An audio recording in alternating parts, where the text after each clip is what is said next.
So we are headed to meet up with Scott Taylor. He's running for re-election for Congress.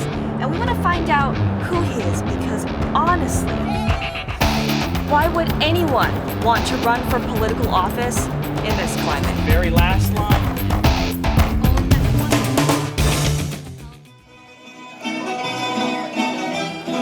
Scott, we'll walk with you and just film it too. Hello, how are you? How's it going? Naval Academy, or is that where you want to go? Oh, is that your stick? Well, good luck today, guys. Good job. I'm about to go jump those sticks. Just kidding. I would probably like fall, like a fool. I can probably do that. Dancing? I can salsa merengue. I spent a lot of time in South America. After shaking all of these hands, like all the time, does your hand ever get tired? That's an interesting question. It has before, only on election day.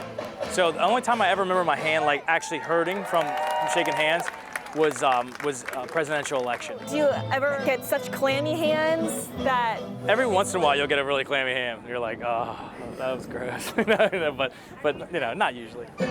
Not usually. If you had to narrow down the most important part of a campaign, if you had to pick one thing... Ground game. Ground game. Oh God, yeah. There's nothing that's more important than this right here. Nothing. Nothing.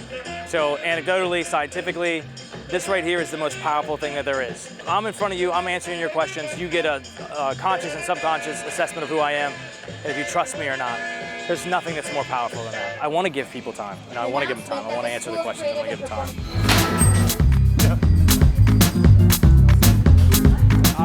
I knew I would inspire one of you to get one of these bowls. These are really good.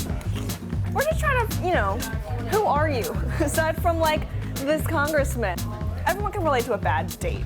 Tell me about the worst date you've ever been on. The worst date? Yeah. Okay, I will tell you about that. It's actually super funny. So, I don't do blind dates ever again. You don't? Oh. And this is why. There was this woman that came up to me and she's like, I have this beautiful girl for you. Actually, I probably shouldn't say this because she might say it. Never mind, I'm not saying it. What happened? Let's just say it like this. It was not at all what the girl described, how she described it, and while the girl was very, very nice, we weren't compatible. That is why I don't go on blind dates anymore, ever. Craziest travel story? The first trip overseas for me in a platoon was in Trinidad. So the first night, I'm in my hammock, and in a jungle, you can't see your hand in front of you at night. It's super dark, and very, very dark.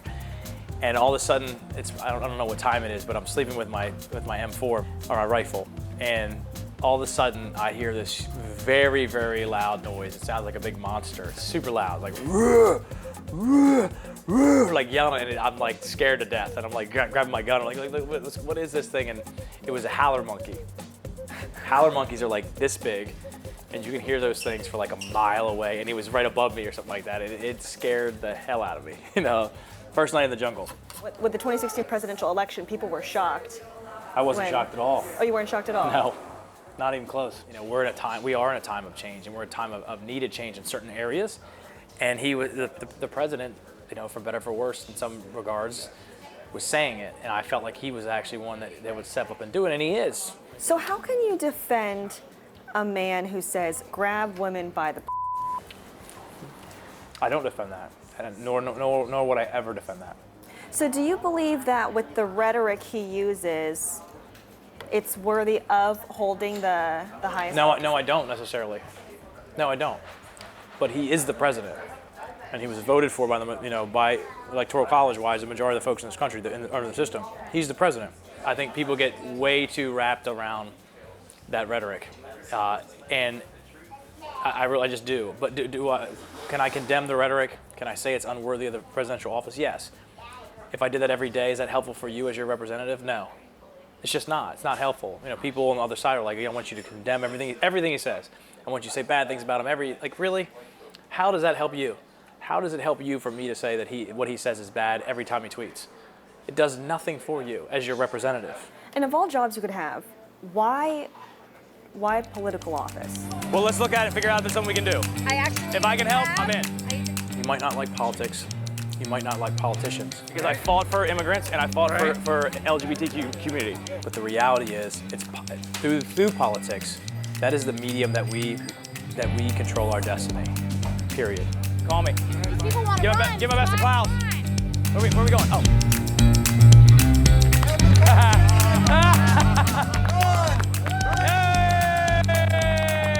When someone thinks of a traditional Republican, you're not picturing them at a pride event or an LGBTQ event.